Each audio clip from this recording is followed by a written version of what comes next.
दरवाजे के पार कदमों की आहट जूं जूं करीब आ रही थी, वैसे ही उसकी धड़कनें बेतरतीब होने लगी थी। वो साकित और शल सी कमरे के वस्त में खड़ी थी। शादी का सुर्ख जोड़ा वो कब का बदल चुकी थी और कई बातें सोचे बैठी थी, मगर अब दिमाग मायूस सा होने लगा था। उसका दूल्हा दरवाजे के करीब पहुंच चुका था। एसी की खुनकी के बावजूद उसकी हथेलियां पसीने से भीगने लगी। लब बाहम पेवस्त हो गई। जितनी बातें सोची थी सब हवा होने लगी। दिमाग कोरे कागज की तरह साफ हो गया था। वो उसे धमकाना और झगड़ना चाहती थी, मगर अब उसका दिल किया कि कहीं भाग जाए या कमरे में कहीं छुप जाए। वो दरवाजे के बाहर आकर रुका, फिर दरवाजे का हैंडल घूमा। वो जल्दी से रुख मोड़ गई और दरवाजे की तरफ पुश्त करके खड़ी हो गई। शीना दानिश भाई के साथ गाड़ी में घर पहुंची, फिर गाड़ी से उतरकर बैग उठाई, अंदर की तरफ आई। पोर्च में एक और पुरानी सी गाड़ी खड़ी थी।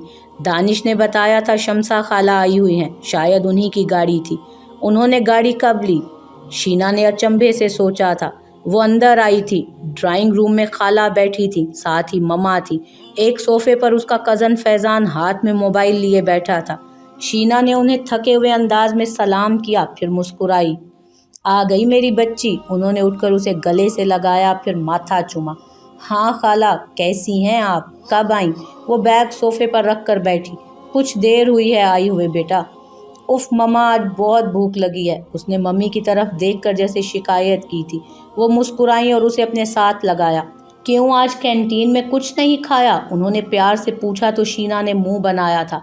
नहीं, आज मैं और आफिया बैडमिंटन खेल रहे थे। उफ, थक भी बहुत गई हूँ और भूख तो इतनी लगी है मानो मानो पेट दुहाइयाँ दे रहा है। उसने जैसे मुंह बनाया था। खाला हंस पड़ी। अच्छा तुम जाओ फ्रेश हो लो, मैं खाना लगाती हूँ, फिर जल्दी नीचे आ जाना। मम्मा ने शफकत भरे अंदाज में उसका चेहरा छुआ। ठीक है मम्मा, जल्दी खाना लगाएं, भूख बर्दाश्त नहीं होती मुझसे। अपना बैग उठाए वो थके हुए अंदाज में कमरे की तरफ बढ़ी। मम्मा और खाला उसे जाते हुए देखती रहीं, जबकि फैज़ान लाताल्लुक सा बैठा मोबाइल में मगन था। बहुत प्यारी हो गई है माशाल्लाह से। इसकी नज़र उतारा करो नगीना, बच्चों को नज़र लग जाती है। खाला बोली तो नगीना बेगम ने इस्तफहामिया अंदाज में सर हिलाया। वो बड़ी बहन के आने का मकसद जानती थी। वो कई बार इशारों किनायों में बोल चुकी थी कि वो शीना को अपनी बहू बनाएंगी, फिर उस्मान फैज़ान को अपने साथ कारोबार में शामिल कर लेगा। शोहर की वफ़ात के बाद शमसा के घर के माली हालात ख़राब चल रहे थे। 3 बेटियां और एक बेटा था। वो माली तौर पर मुस्तहकम ख़ानदान की बहू चाहती थी ताकि इन परेशानियों से निकल सके। नगीना को कोई एतराज़ नहीं था। वो रिश्तों को पैसों के तराजू में नहीं तोलती थी। फैज़ान पढ़ा लिखा था, सादा और ठंडे मिजाज का, और कबूल सूरत भी। उनकी तेज़ मिजाज और शौक सी बेटी के लिए ऐसा लड़का बहुत मुनासिब था। वो मुतमईन थी। अभी अभी उसकी नौकरी लगी थी और शमसा बेटे को लेकर शीना का हाथ मांगने आ गई थी। अब उस्मान के घर पहुंचने का इंतज़ार हो रहा था। शीना सीढ़ियां चढ़ती ऊपर आई थी। उसका कमरा दूसरे फ्लोर पर था। ये उनका बड़ा सा घर था जिसे उसके बाबा उस्मान दाऊद ने अपनी मेहनत से बनाया था। वो प्रॉपर्टी बिल्डर थे और इस घर को बनाने में उन्होंने अपनी तमाम सलाहियतें सर्व की थी। 5 बेडरूम्स पर मुश्तमिल ये घर अपनी मिसाल आप था। साथ ही 2 कमरों पर मुश्तमिल अनेक्सी थी। बेडरूम में आकर उसने अपना बैग टेबल पर रखा। आज तो वाकई थकन बेइंतहा हो गई थी। अगरचे धूप कम थी, मगर वो राफिया बहुत देर खेलती रही थी और दोनों पसीना पसीना हो गई थी। वार्डरोब से एक ढीला ढाला सा सूट निकाल कर वो शावर लेने वॉशरूम घुस गई। हसीब 3 पीस सूट पहने ड्रेसिंग टेबल के शीशे के सामने खड़ा बाल ठीक कर रहा था। एक तो उसकी कुदरती मर्दाना वजाहत, ऊपर से फिटिंग का ब्लू सूट जिसकी टाई को उसने पिन लगा रखी थी। वो किसी मैगजीन का मॉडल लग रहा था जो फोटोशूट पर आया हो। उसकी जॉब ऐसी थी कि उसे कई तरह के बहरूप, मुख्तलिफ तरह के अंदाज इख्तियार करने पड़ते थे। कभी वो जदीद तराश खराश के महंगे तरीन डिज़ाइनर 3 पीस सूट में होता था, तो कभी फटी हुई जीन्स में और 200 की शर्ट में। ये अलग बात थी कि वो हर रूप में शानदार लगता था। कदरे लंबे घने बालों को उसने एक साइड पर किया और मांग निकालकर उस पर हल्की सी जेल लगाने लगा कि फ़ोन की घंटी बजी। उसके माथे पर हल्की सी शिकने फैली। किसको याद आ गई उसकी? स्क्रीन पर रफ़ी का नंबर था। फ़ोन कनेक्ट करके उसने कान से लगाया। कहाँ रह गए हो? रफ़ी की झुंझलाई हुई सी आवाज़ सुनाई दी। हसीब का मुंह बन गया। उसके बगैर रफ़ी यूं ही बेताब होने लगता था। उससे कोई काम ढंग से नहीं होता था। घर में हूँ, पकोड़े तल रहा हूँ। हसीब ने बेपर की उड़ाई और दूसरे हाथ से बालों की जेल लगाता रहा। दूसरी तरफ रफ़ी का पारा चढ़ने लगा। क्या बकवास कर रहे हो यार, जल्दी आ जाओ वरना शिकार हाथ से निकल जाएगा। पार्टी अभी अभी शुरू हुई है और समझो नोटों की बारिश हो रही है। जल्दी आओ। वो फ़ोन पर तेज़ तेज़ बोल रहा था। इन नोटों की बारिश में हम दोनों ही नहाएंगे मेरे लाल, सब्र तो करो, मुझे पकोड़े तो तलने दो। वो इत्मीनान से बोला। दूसरी तरफ रफ़ी के पेट में गिरहें पड़ रही थीं। वो हसीब से आजिज़ आने लगा। यार तुम न जाने क्या बकवास कर रहे हो, लेट हो गए तो ये लोग निकल जाएंगे। उसे जिच करके हसीब के होंठों पर तबस्सुम सा खिला था। नहीं निकलेंगे, अगर निकल गए तो हम उन्हें पकोड़े बनाकर तल देंगे। उसका इत्मीनान रफ़ी को बुरी तरह खुला, मगर होंठ भींच कर रह गया वो। ओके, मैं आ रहा हूँ तुम्हारी तरफ, फिर एक साथ ही निकलते हैं। फ़ोन काट कर उसने अपना जायज़ा लिया। उसकी जॉब का वक्त शुरू हो चुका था और जब वो जॉब पर जाता था तो लोगों की जेबों से नोट निकलकर उसकी जेब में मुंतकिल होना शुरू हो जाते थे। बाहर की तरफ जाते हुए वो बॉलीवुड का एक गाना गुनगुना रहा था जिसके बोल काफ़ी बेबाक थे। आंखों में नामानूस सी चमक थी।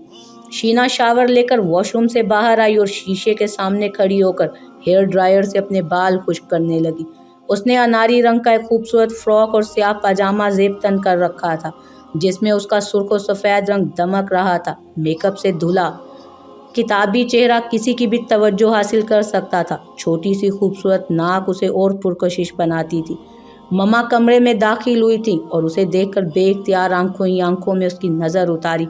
शीना नीचे आ जाओ, खाना लग गया है। दहलीज पे खड़ी होकर उन्होंने उसे मुत्तला किया तो वो उनकी तरफ पलटी।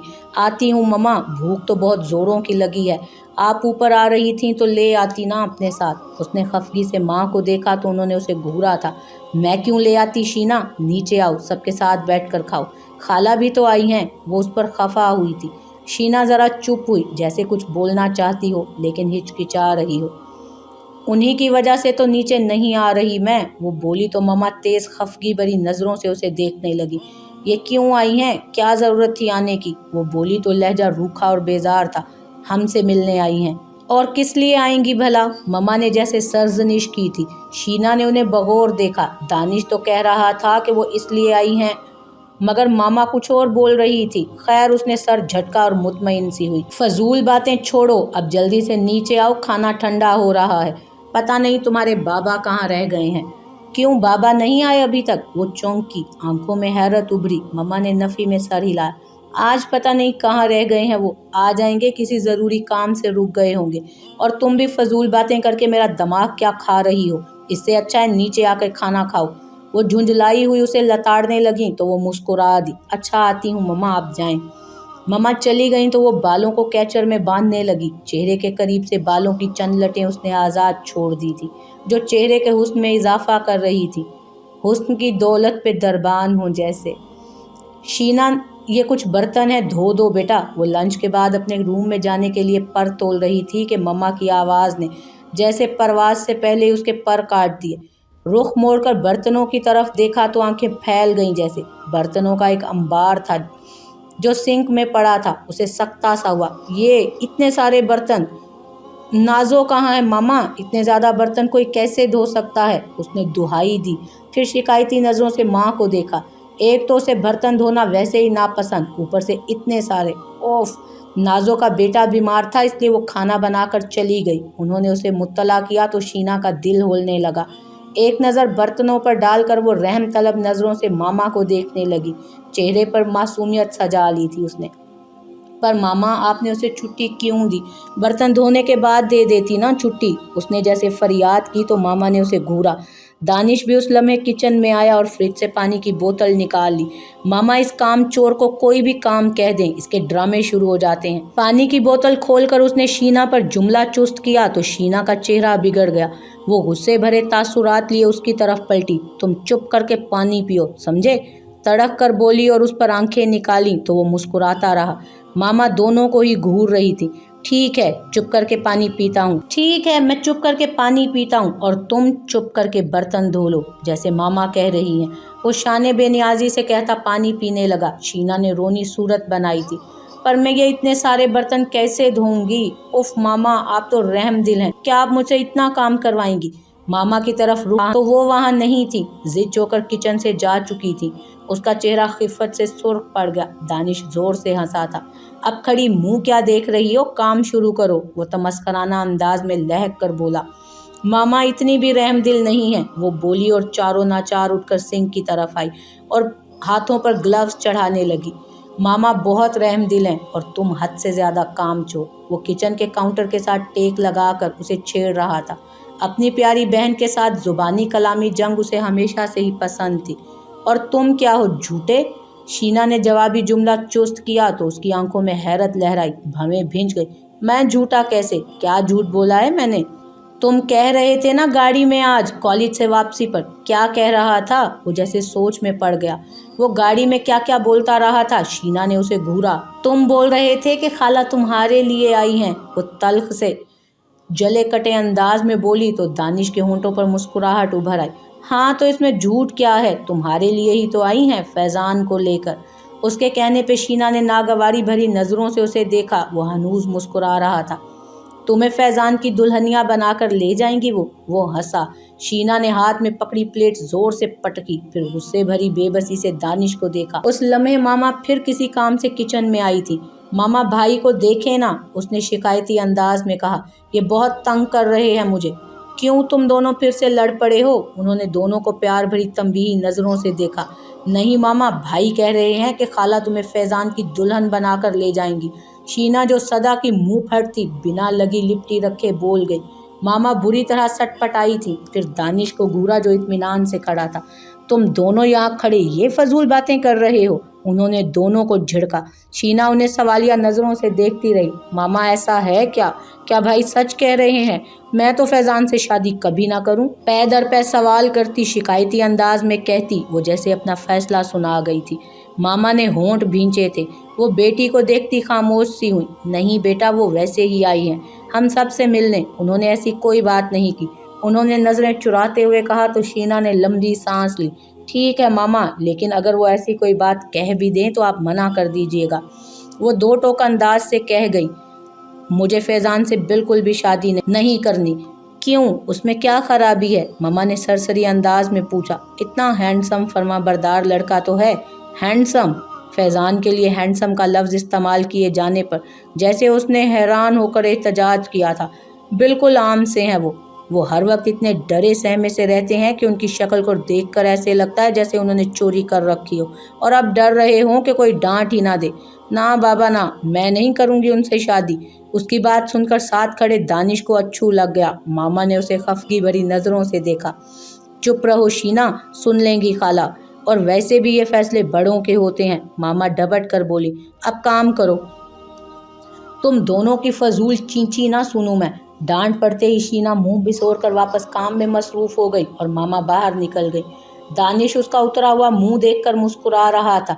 क्या ही अच्छा हो तुम्हारी शादी किसी चोर से हो जाए, वो मज़े लेकर बोला। शीना ने तिरछी नज़रों से उसे घूरा और हाथ में पकड़ी प्लेट उठाई तो वो घबरा कर बाहर निकल गया।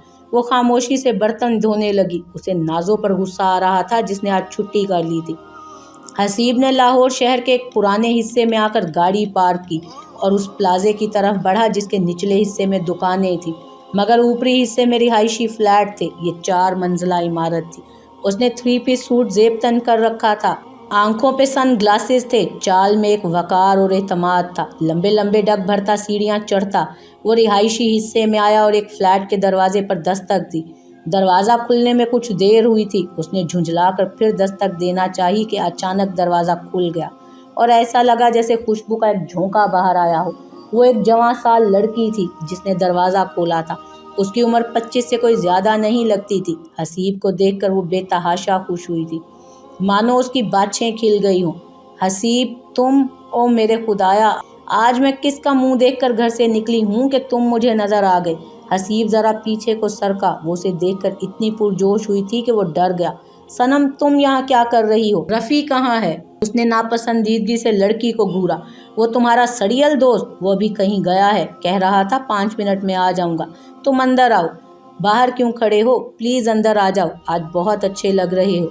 वो इसरार करने लगी। आंखों में उसके लिए हमेशा की तरह सताइश थी। वो बिदका, फिर ज़रा सा तज़बज़ब का शिकार होकर अंदर आ गया। آج بہت شاندار لگ رہے ہو یار، تم پہ نثار ہونے کو دل کر رہا ہے۔ یہ سوٹ بوٹ پہن کر کس پہ بجلیاں گرانے کا ارادہ ہے؟ وہ اس کا تفصیلی جائزہ لے رہی تھی اور بے باکی سے کمنٹ پاس کر رہی تھی۔ دونوں فلیٹ کے سٹنگ روم میں آمنے سامنے آ بیٹھے تھے۔ حسیب کے ہونٹ بھینچ گئے۔ وہ صنم کو کچھ عرصے سے جانتا تھا، وہ بہت بار ساتھ کام کرتے رہے تھے، خاص طور پر پارٹیوں وغیرہ میں جاتے رہتے تھے جہاں شکار ملنے کا امکان ہوتا تھا۔ وہ ایک پارٹی میں ملے تھے، حسیب کو وہ زیادہ پسند نہ تھی تو اس کی وجہ اس کی حرکتیں تھیں، البتہ رفیع اس پہ لٹو ہو چکا تھا۔ وہ فلموں اور ڈراموں میں کام کرنے کا خواب لے کر آئی تھی اور کئی فلموں میں ایکسٹرا رول کر بھی چکی تھی، شاید اور بھی ترقی کر لیتی مگر اس کی گندمی رنگت آڑے آ گئی۔ اس کے نقش بے حد دلکش تھے مگر دبتی ہوئی رنگت کی وجہ سے فلم انڈسٹری میں ترقی نہ کر سکی جہاں صاف رنگت کی ہیروئنز کا راج تھا۔ وہ ہمیشہ بڑی بے باکی سے اس کے لیے اپنی پسندیدگی کا اظہار کرتی رہتی تھی مگر ایسا وہ اور بھی لوگوں کے ساتھ کر چکی تھی۔ ہاں میں ہمیشہ ہی شاندار لگتا ہوں مگر بتانے کا شکریہ، حسیب نخوت سے بولا۔ تم یہاں کیا کر رہی ہو؟ بتایا تو ہے تمہارے دوست سے ملنے آئی تھی، وہ ٹانگ پر ٹانگ چڑھا کر بولی، پھر ماتھے پر آئے بالوں کو ایک ادا سے جھٹکا۔ اور تمہیں یقیناً کچھ پیسے چاہیے ہوں گے۔ حسیب کے ہونٹوں پر طنزیہ مسکراہٹ ابھری۔ وہ ذرا سا کسمسائی پھر بے پرواہی سے بولی، ہاں کچھ پیسے بھی چاہیے تھے اور تمہارے دوست سے ملنے کا دل بھی کر رہا تھا لیکن میری قسمت تو دیکھو تم سے مل گئی۔ وہ اسے گہری نظروں سے دیکھ رہی تھی۔ ایک دم ہیرو لگ رہے ہو حسیب، مجھ سے قسم لے لو۔ وہ بے اختیار بول اٹھی۔ حسیب کے جبڑے بھینچ گئے۔ ویسے میں نے تمہاری اتنی تعریف کی اور تم نے پھوٹے منہ سے کچھ نہیں کہا میرے بارے میں، وہ ادائیں دکھا کر بولی۔ اس کی ان اداؤں سے حسیب کو کریہت محسوس ہوتی تھی۔ کیسی لگ رہی ہوں بتاؤ تو؟ وہ صوفے پہ ٹانگ چڑھائے ہوئے تھی، چہرے پر بے تحاشا میک اپ اور پرفیوم کی تو جیسے پوری بوٹل اپنے اوپر انڈیل آئی تھی۔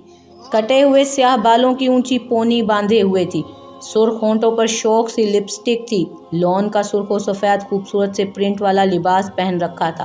فٹنگ کا یہ لباس اس کے سانچے میں ڈھلے بدن کے کچھ زاویے افشاں کر رہا تھا، جیسے خاموشی سے اندر کے راز بتا رہا ہو۔ حسیب کو اپنے کانوں کی لوئیں تپتی محسوس ہوئیں۔ میرے خیال میں باہر بیٹھ کر رفیع کا انتظار کرتا ہوں میں، وہ اپنی نگاہیں صنم کے چہرے پر مرکوز کرتے ہوئے بولا اور اٹھ کھڑا ہوا۔ یہاں کیوں نہیں بیٹھ سکتے؟ تعریف تو کرو۔ وہ حیران ہوئی اور اسے روکنا چاہا مگر وہ اس کی ایک نہ سنتے ہوئے باہر نکل آیا۔ اس لڑکی کے ساتھ ایک کمرے میں بیٹھنا یا وقت گزارنا خاصا مشکل کام تھا۔ مردوں کو لبھانے اور ان کی توجہ حاصل کرنے کے اسے سارے ہی گر آتے تھے۔ وہ باہر آ کر سیڑھیاں اتر رہا تھا کہ رفیع سے سامنا ہوا جو اوپر ہی آ رہا تھا۔ وہ اس پر بگڑا، یہ تم کہاں گھومتے پھر رہے ہو اور اوپر اس فتنے کو کیوں بٹھا رکھا ہے؟ حسیب آنکھوں میں تپش لیے اسے گھورتے ہوئے بولا۔ وہ ہکلایا تو حسیب کے ماتھے پر مزید بل پڑے۔ دیکھ کیا رہے ہو، چلتا کرو اسے، نیچے گاڑی میں آؤ، ہمیں جانا ہے۔ وہ بھی ہمارے ساتھ جائے گی؟ رفیع نے اسے مطلع کیا تو وہ حیران ہوا۔ کیوں، اس کا وہاں کیا کام؟ اچنبھے سے اس نے پوچھا تو رفیع ہلکا سا مسکرایا۔ اس کا جانا ضروری ہے، بلکہ ہم اسی کے توسط سے ہی تو جا رہے ہیں۔ تم گاڑی میں بیٹھو، میں آتا ہوں میں آ کے بتاتا ہوں تمہیں۔ رفیع بولتا ہوا اوپر چلا گیا تو حسیب نے سر جھٹکا اور سیڑھیاں اترتا نیچے گاڑی کے پاس آیا۔